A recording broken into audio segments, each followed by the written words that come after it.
Fala galera do nono ano do ensino fundamental do Liceu Jardim, aqui quem fala é o professor Renato Amigo e hoje nós vamos começar aí a gravar a resolução do tarefário do quarto bimestre, isso mesmo, né? Chegamos aí ao final, então nós vamos gravar aí 3 vídeos com as resoluções das questões de 1 a 11, depois eu resolvo de 12 até a 20 e depois as últimas questões do tarefário, tá bom? A gente já fez a resolução da maioria dessas questões em lousa, mas fica aí registrado em vídeo também para que vocês possam se preparar e fazer uma avaliação de maneira muito adequada, uma avaliação muito bem feita, tá certo? Então vamos lá. Primeira questão aqui, ela fala assim, ó, uma mistura constituída de água, limalha de ferro, álcool e areia foi submetida a 3 processos de separação conforme fluxograma. Identifique os processos 1, 2 e 3, complete as caixas do fluxograma com os resultados destes processos. Então olha lá, crianças, aqui a gente tem uma mistura heterogênea, então aqui a gente tem uma mistura heterogênea que tem líquido e sólido, tá certo? Então tem uma mistura heterogênea de líquido e sólido. O primeiro processo só pode ser uma filtração, tá certo? Filtração ou decantação, como a gente já falou bastante em aula. Bom, se eu filtrar ou decantar isso aqui, eu vou separar a parte sólida da parte líquida. Então eu vou jogar aqui a parte sólida, que é areia mais a limalha de ferro, e vou separar da parte líquida, que é água mais álcool. Bom, depois a gente tem agora o processo 2, que vai tentar separar pra gente a areia com a limalha de ferro. A gente pode agora ter uma mistura heterogênea de 2 sólidos, onde um deles é atraído por um ímã. Então a gente tem aqui no processo de número 2 a separação magnética, e aí eu tenho a separação da areia e aqui da limalha de ferro, beleza? Bom, agora no processo 3 eu tenho uma mistura homogênea de 2 líquidos, com diferença significativa de ponto de ebulição. Aqui eu tenho uma destilação fracionada, e aí a gente tem a separação da água e do álcool, e aí a gente consegue fazer a separação final dessas 4 substâncias, beleza? Então, primeiro filtração, separação magnética, depois a destilação fracionada, e aqui está o esquema. Se você colocou água e álcool aqui, areia e limalha aqui, não tem problema nenhum, é só você manter aí certinho aqui os procedimentos corretos de separação de misturas, tá bom? As justificativas sempre são com base nas propriedades dos materiais, beleza? Bom, segundo exercício, suponha que em um laboratório foi recebida uma amostra contendo água do mar, que é água e sal, óleo e areia. Proponha um fluxograma para separar todos os componentes da mistura. Então o que a gente tem aqui? A gente tem água, a gente tem sal, a gente tem areia e a gente tem óleo. Não é verdade? A gente tem tudo isso aqui, água, sal, areia e óleo. Bom, isso aqui é uma mistura heterogênea de sólido líquido. Então, o primeiro método que a gente vai usar para fazer essa separação é o método da filtração, tá certo? Bom, fizemos aqui a filtração e o que vai acontecer? Quando a gente faz a filtração, a gente separou a areia, que era o único sólido que não estava dissolvido aqui. Bom, o que sobrou pra gente? Sobrou pra gente água, mais sal que está dissolvido, mais o óleo. Bom, aí a gente tem que continuar o nosso método de separação aqui. Como eu tenho porque a água e sal estão na mesma fase líquida, então agora eu tenho aqui 2 líquidos que são heterogêneos. Então a gente vai fazer uma decantação com funil de separação. Beleza? Depois que a gente faz então a decantação com funil de separação, o que vai acontecer? A gente vai ter aqui o óleo separadinho, bonitinho, e aqui sobra quem, hein? Sobra água mais sal, que no caso aqui é a nossa água do mar, beleza? Água e sal. Bom, aqui a gente tem uma mistura homogênea e a gente vai usar o método da destilação simples. E aí eu pergunto para vocês, por que a destilação simples? A destilação nesse caso é uma destilação simples porque eu tenho uma mistura de sólido e líquido que é homogênea. Quando eu faço aqui a destilação simples, eu vou ter a separação da água e do sal. Então tá aqui um fluxograma rapidinho, ó. Começa com água, sal, areia e óleo, filtra, areia separou, água, sal e óleo Decantação com funil separou o óleo da água com sal. Destilação simples separou a água e o sal. E com isso a gente fecha aí o nosso segundo exercício do tarefário. No terceiro exercício, é um exercício que fala um pouquinho sobre gráfico, né? A gente já viu esse exercício em aula, está falando sobre gráfico de aquecimento, né? Está falando do aquecimento aí de uma substância pura, e a gente sabe que é uma substância pura porque os patamares de fusão e ebulição, eles são constantes, tá certo? Eles não estão sofrendo variação.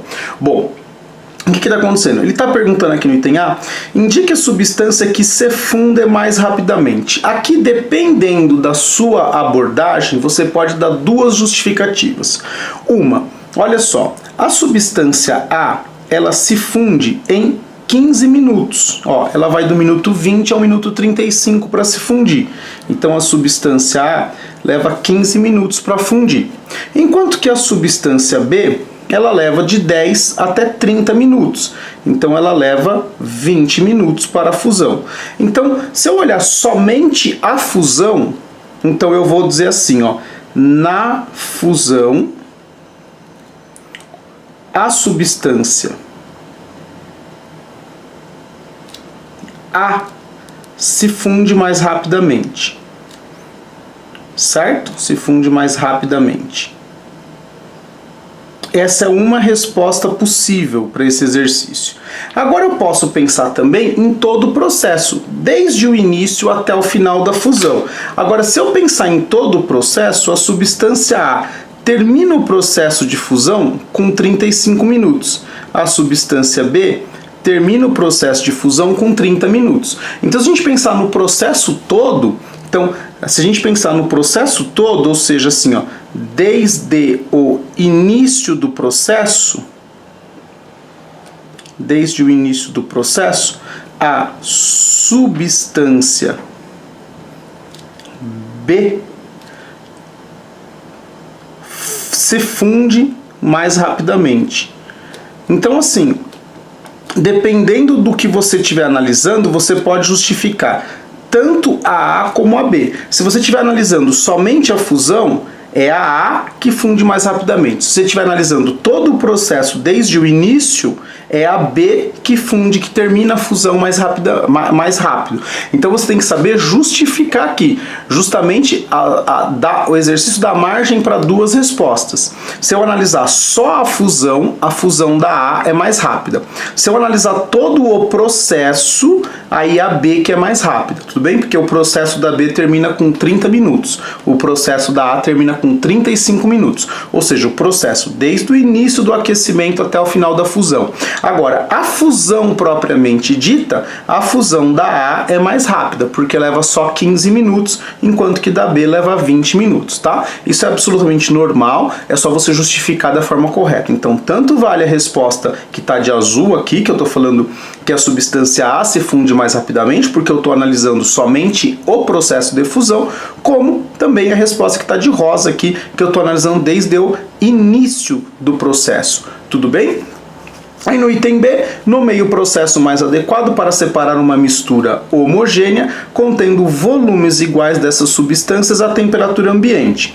Bom, temperatura ambiente é mais ou menos uns 25 graus. Então, tanto a substância A como a B, elas estão líquidas à temperatura ambiente. E a diferença delas é muito grande de ponto de ebulição. Olha só, a A tem 50 graus Celsius de ponto de ebulição e a B tem 118. Então, se é uma mistura homogênea de duas substâncias líquidas, né, então qual que é o método mais adequado? O método mais adequado é a destilação fracionada, certo? Destilação fracionada, porque eu tenho uma mistura homogênea. Olha só que legal, uma mistura homogênea de líquidos com grande diferença de ponto de ebulição. E aí está completinha a resposta, tudo bem? Então o método mais adequado para fazer essa separação é uma destilação fracionada, beleza? Bom, a questão de número 4 também a gente já resolveu em sala, mas vamos resolver novamente aqui, tá certo? Olha só, o ar atmosférico é constituído de 78% de gás nitrogênio e 21% de gás oxigênio. O ar que respiramos contém também um material sólido particulado, que no caso aí é a poeira. Cite uma técnica para limpar o ar atmosférico, ou seja, separar a poeira. Bom, para separar a poeira, eu vou usar a técnica da filtração. Aqui você pode também colocar filtração a vácuo, não tem problema nenhum. Tanto um método como o outro a gente aceita e está correto, tudo bem? Então, olha lá, primeira resposta, né? Qual que é a técnica para limpar o ar atmosférico? É só a filtração. Então, falando aqui, ó, depois de limpo, o ar é classificado como uma substância pura? Justifique sua resposta, né? Não é classificado como uma substância pura, porque ele ainda é uma mistura, pois é uma mistura. Mas é uma mistura do quê? Né? É uma mistura do quê? É uma mistura prioritariamente de gás nitrogênio com gás oxigênio. Então o ar, mesmo depois de limpo, ele ainda continua sendo uma mistura, tudo bem? Ele não deixa de ser uma mistura, tá certo? Ele não vai virar uma substância pura só porque a gente tirou a poeira. Aí ele fala o seguinte, ó. Os dois principais componentes do ar podem ser separados através de um sistema como representado abaixo. O ar está entrando líquido a menos 200 graus Celsius. Aqui dentro a temperatura é menos 190 graus Celsius. Então lá, eu resfriei o ar a menos 200 graus, então eu fiz uma liquefação aqui atrás. Entrou nesse sistema que é um sistema, uma torre de destilação fracionada, tá certo? Olha só, então primeiramente o ar é convertido em líquido pelo resfriamento a menos 200 graus Celsius. O ar líquido entra na coluna que contém placas na temperatura de menos 190. Então todo mundo aqui está menos 190. Os dois componentes são então recolhidos separadamente, um no estado gasoso e outro no estado líquido. Sabendo-se que os pontos de ebulição do nitrogênio e do oxigênio são menos 196 e menos 83 respectivamente, indique os componentes que são recolhidos como gás e líquido, justifique sua escolha. Então vamos pensar aqui para o N2 primeiro, tá certo? Então vamos pensar aqui para o N2. Bom, o ponto de ebulição dele, ponto de ebulição é menos 196. Só que o sistema aqui, a nossa torrezinha, a nossa coluna, está a menos 190. Se eu fosse colocar o menos 190, eu colocaria ele para trás aqui do menos 196 ou para frente do menos 196. Né? Você sabe que o menos 190 é uma temperatura maior que o menos 196, menos 190 graus Celsius. Bom, se eu estou numa temperatura maior que a ebulição, eu estou no estado gasoso. Então o N2 sai aqui no estado gasoso. Tudo bem? Para o O2, a gente tem que pensar no seguinte, para o O2. A gente tem o mesmo esquema. O ponto de ebulição do O2 é menos 183 graus Celsius. Tudo bem? Se eu fosse colocar aqui o menos 190, eu não posso colocar para frente aqui, eu tenho que colocar para trás, né? Porque menos 190 é menor que menos 183. Então eu vou colocar aqui, menos 190 graus Celsius. Olha só que interessante. Então, a temperatura que está aqui interna é menor que o ponto de ebulição do oxigênio. Então ele vai estar ainda no estado líquido, porque o exercício diz que saiu um sólido, e um gasoso e um líquido. Então o gasoso é o nitrogênio, porque menos 190 é maior que o ponto de ebulição, e o líquido é o oxigênio, porque menos 190 é menor que a ebulição dele. Tudo bem? Isso é conceito lá do primeiro bimestre que a gente está resgatando aqui. Escreva o nome do método de separação descrito no item C. Aqui no item C eu estou separando por diferença de ponto de ebulição. Então aqui no item C eu estou com uma destilação, destilação fracionada. Tá certo? Por quê? Porque é um método que se baseia na diferença de ponto de ebulição. Menos 196 para o nitrogênio e menos 183 para o oxigênio. Beleza? A próxima questão, ela fala o seguinte, uma turma de estudantes de uma escola participou de uma atividade denominada Tudo o que se vê não é igual ao que se viu há um segundo, em um laboratório de uma universidade. Essa atividade envolvia a realização de quatro experimentos, 1, 2, 3 e 4. O relato dos procedimentos dessa atividade experimental está descrito a seguir. Submergiu-se, ou seja, colocou-se a palha de aço em uma solução de sulfato de cobre e rapidamente a superfície desse material, né, ficou com uma tonalidade vermelha amarronzada. O item 2 aqui. Arrastou-se um bastão de vidro no fundo do becker contendo uma solução saturada de sulfato de cobre e instantaneamente observou-se uma rápida deposição de muitos cristais. O item 3.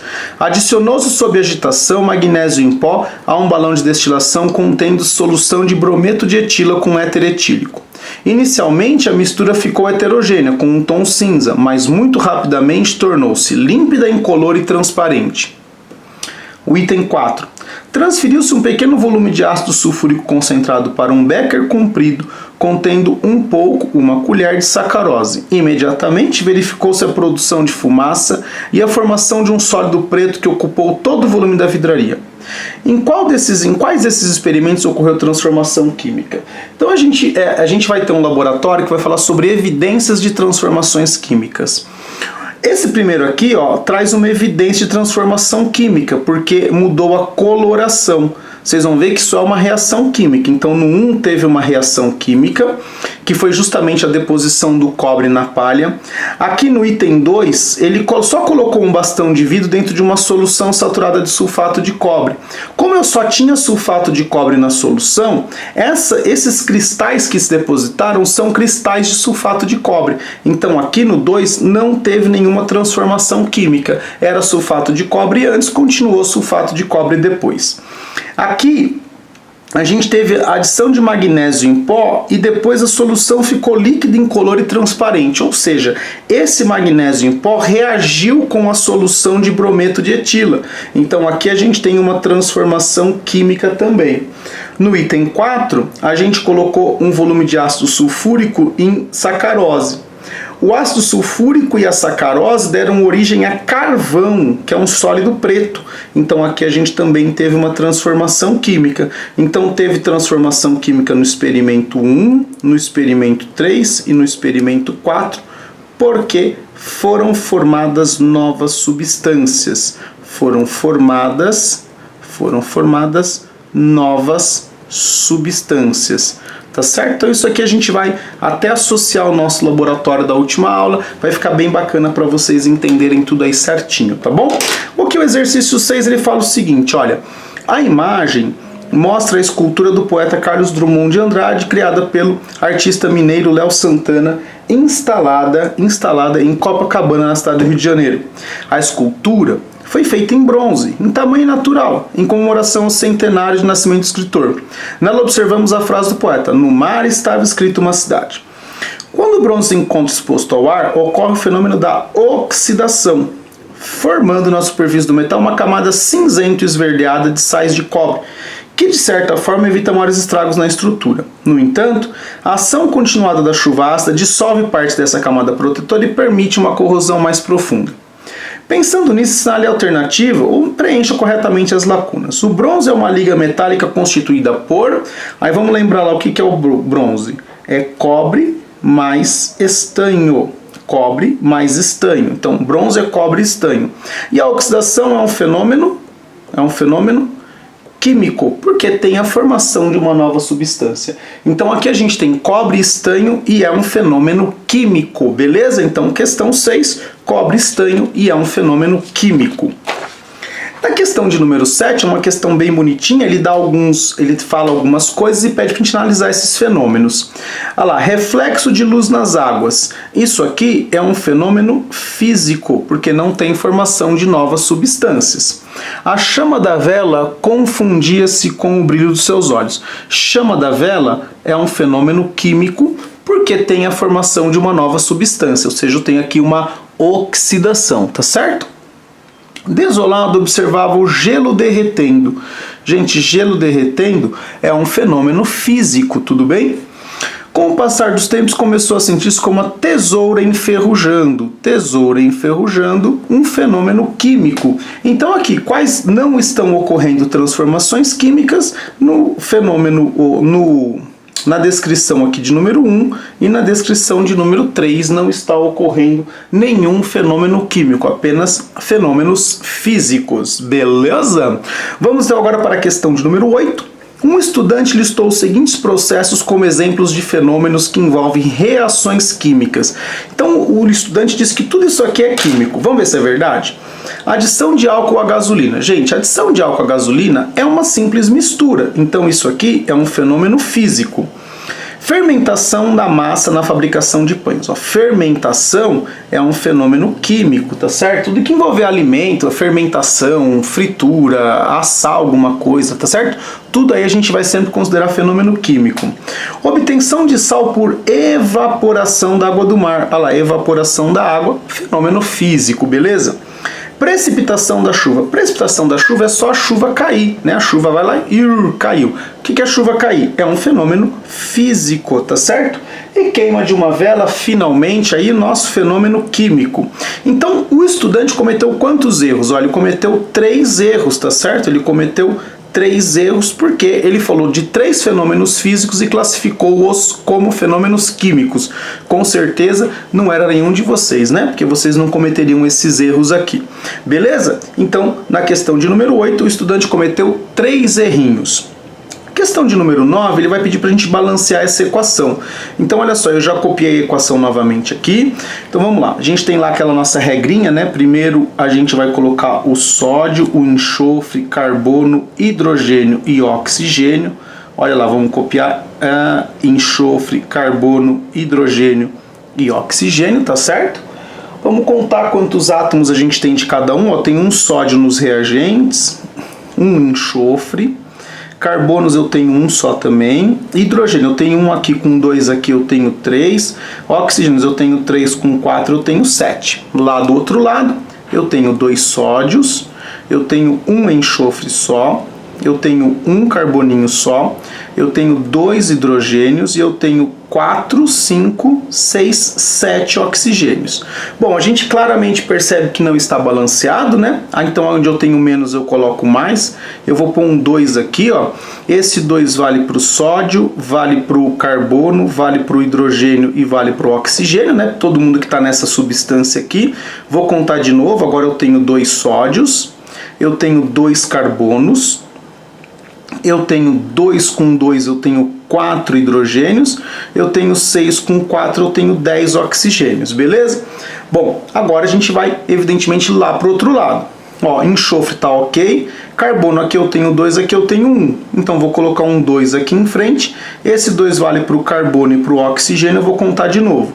2 carboninhos, 2 vezes 2, 4, 5, com 4, 9 oxigênios, tá certo? Vou olhar para os hidrogênios, aqui eu tenho 4 nos reagentes, tenho 2 nos produtos, vou colocar um 2 aqui. Esse 2 vale para o hidrogênio e para o oxigênio, vamos contar de novo, 2 vezes 2 eu tenho 4 hidrogênios, agora eu tenho 4 com 2, 6, 6 com 4, eu tenho 10 oxigênios. Então, essa equação está corretamente balanceada com o coeficiente 2 antes do NaHCO3, coeficiente 1 antes do H2SO4, coeficiente 1 antes do Na2SO4, coeficiente 2 antes da água e coeficiente 2 antes do CO2. Então ficou 2, 1, 1, 2, 2 os coeficientes para o balanceamento correto dessa equação. Beleza? Vamos agora então para o exercício de número 10. O exercício de número 10 também é um exercício de balanceamento, tá certo? Então a gente vai, de novo, copiar a equação. Então eu tenho aqui ZNO mais SO2 formando ZNS mais O2. Vamos lá separar reagente de produto, como a gente tem feito sempre. Vou mudar de cor aqui para ficar bonitinho. Então vou pôr aqui o zinco, aqui o enxofre, aqui o oxigênio. Beleza? Mesma coisa do outro lado, zinco, enxofre e oxigênio. Desse lado eu tenho um zinco, um enxofre e 3 oxigênios. Do outro lado eu tenho um zinco, um enxofre e 2 oxigênios. Vamos lembrar, onde eu tenho menos eu coloco mais. Eu sei que não vai dar certo, mas vamos lá, não tem problema. Vou pôr um 2 aqui.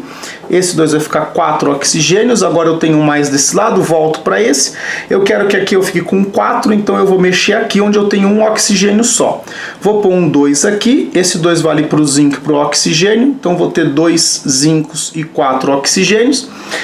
A partir de agora eu mexi em tudo, então vamos voltar do zero. Eu tenho 2 zincos aqui e um aqui, então vamos colocar um 2 desse lado, esse 2 vale para o zinco e para o enxofre. Tem o zinco igual dos dois lados, só que o enxofre agora eu tenho mais desse lado e menos desse. Sem crise, coloco um 2 aqui, esse 2 vale para o enxofre e para o oxigênio, papá. Coloco 2 aqui no enxofre, 4 com 2 eu tenho 6 oxigênios. Agora eu tenho 6 aqui, 4 aqui. É só eu trocar esse 2 por um 3. Olha só que interessante. E eu tenho 6 oxigênios. Tá tudo balanceado. Mas eu vou dar uma olhada porque ele fala aqui um negócio. Se o coeficiente da esfalerita for 2, quem que é a esfalerita? A esfalerita é o ZNS. Tá o coeficiente 2 para o ZNS? Tá. Então tá ok, a gente está batendo aqui com o exercício, com o que o exercício manda. Professor, e se não tivesse, ele fala assim, coeficiente 4. Gente, se aqui é 2, eu quero 4, é só eu dobrar todo mundo, tá certo? Se aqui for 2 ele quer 6, é só triplicar todo mundo. Mas eu prefiro sempre balancear primeiro a equação para depois fazer o que o exercício está mandando. Mas aqui já deu certinho, ó, 2, 2, 2, 3. Muito bacana essa equação balanceada, né? Bom, o 11º exercício, ele traz mais ou menos a mesma ideia, a gente vai fazer de novo aí mais 2 balanceamentos para não ficar ninguém triste, ó. Cu2S mais O2 formando Cu mais SO2. De novo, vamos fazer aqui o balanceamento, a gente vai balancear primeiro o cobre, depois o enxofre, depois o oxigênio, cobre, enxofre e oxigênio. Tá vendo? Nós já estamos terminando aqui os 11 primeiros exercícios, tá certo? Então aqui eu tenho 2 cobres, um enxofre, 2 oxigênios, que mesma coisa, ó, um cobre, um enxofre, 2 oxigênios. Ó que bacana, tem 2 cobres aqui, um aqui. Então eu vou colocar um 2 aqui em frente a esse cobre, vai ficar 2. Olha só que interessante, cobre balanceou, enxofre já estava balanceado, oxigênio está balanceado, terminou o exercício. O professor, vai tão fácil assim? É, tem exercício que é muito fácil. Tem uns, inclusive, que já vão estar até balanceados na prova. Ó que fácil. Agora vamos ver o outro aqui, ó. Esse aqui já vai demorar mais, ó. FeS2 mais O2, formando Fe2O3 mais SO2. Mesma coisinha aqui, vamos separar bonitinho. Eu tenho aqui ferro, enxofre e oxigênio. Aqui eu tenho ferro, enxofre e oxigênio. Um ferro aqui, 2 enxofres, 2 oxigênios. Do outro lado, 2 ferros, 1 enxofre, 5 oxigênios. Bom, aqui eu tenho 2 ferros, aqui eu tenho 1. Já vou começar pondo um 2 aqui. Esse 2 vale para o ferro e para o enxofre. Então agora eu tenho 2 ferros e 4 enxofres. Beleza, agora eu vou acertar o enxofre. Eu tenho 1 aqui, ou 4 aqui e 1 aqui. Então eu vou pôr um 4 aqui, ó. Esse 4 vale para o enxofre e para o oxigênio. Então agora eu tenho 4 enxofres, 4 vezes 2, 8 com 3, 11. Professor, mas não dá para 11 acertar com... Não dá para 2 virar 11, né? Você já ensinou isso. O que a gente faz? A gente põe um número aqui, só pro forma, para ficar maior, ó. Deu 12. Então eu tenho que voltar aqui e acertar os oxigênios. Você vai escolher onde você quer mexer. Como eu já mexi com esse coeficiente, eu vou mexer com esse aqui, tá certo? Como aqui tem um 1, eu vou colocar um 2 para ver o que vai dar. Professor, mas vai ter que alterar tudo. Não brinca. Eu sei que vai. Isso é normal, gente. É tentativa e erro, ó. Agora eu tenho ferro e oxigênio para mexer. Vamos de novo contar. 4 ferros. 2 vezes 3, 6. 6 com 8, 14 oxigênios. Volto para cá para acertar esse ferro aqui, né? Ó, eu tenho 4 aqui, 2 aqui. Então vou acertar 4 aqui, tá certo? Vou riscar aqui, eu vou ter 4 ferros e 8 enxofres. Tudo bem? Tenho 8 enxofres aqui eu tenho 4. Vou trocar esse 4 aqui por um 8. Esse 8 vale para o enxofre e para o oxigênio. 8 vezes 1, 8. 8 vezes 2, 16. 16 com 6, 22. Olha só que fácil que ficou agora. Não dá para 2 virar 22? Dá. É só eu colocar um coeficiente 11 aqui. Porque 11 vezes 2 dá 22. Então olha os coeficientes que legais. Ó, 4, 11, 2 e 8. E aí a gente balanceou a equação e com esta questão, que é uma questão um pouquinho mais demorada, a gente fecha essa nossa primeira parte do nosso tarefário. Vídeo 1 de 3. Resolvida a questão 1 até a questão 11. No próximo vídeo eu vou fazer da 12 até a 20, se não me engano. E depois eu faço da 21 até a 30, para vocês terem toda a resolução do tarefário aí em vídeo, para que vocês possam tirar quaisquer eventuais dúvidas que tenham aparecido no processo, beleza? Por aqui eu me despeço e digo beijo, tchau!